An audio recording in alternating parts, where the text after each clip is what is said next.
I need to speak to Caesar!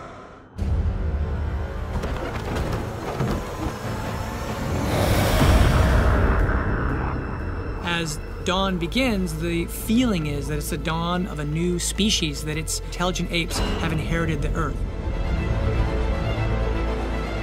The thing that happened between Rise and our film is that Weta has taken a quantum leap forward. This film is actually, in many ways, more challenging than the first film in terms of its scope, its scale. Obviously something that was going to be huge to the success of this film, because on the last film we had fairly large arenas, but this time almost everything was outdoors. Never has it been done like this before. We decided to use 3D cameras, and really what we wanted to do was take that technology that Weta has perfected and apply it into exterior sets even more than we did on Rise.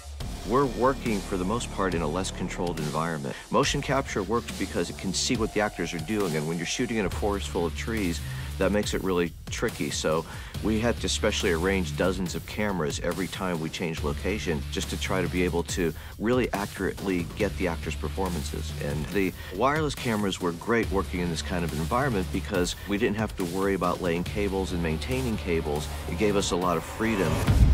They are using motion capture cameras and tracking markers and witness cameras to capture all of the detail of the actors' performances. And then they're tracking that detail into these photorealistic ape models.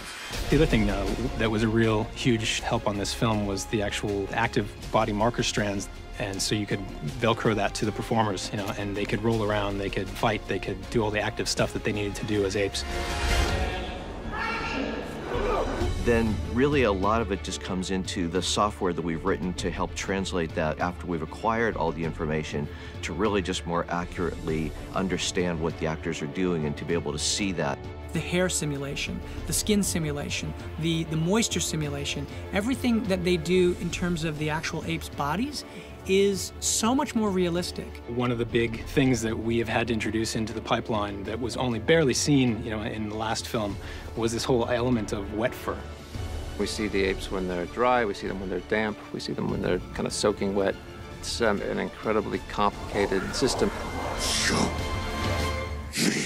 And that's the amazing magic of what Weta is doing, is finding the way in which they can take the parts of the actors and the parts of the apes and meld them in such a way that that emotion comes through. Seeing the results is incredibly exciting.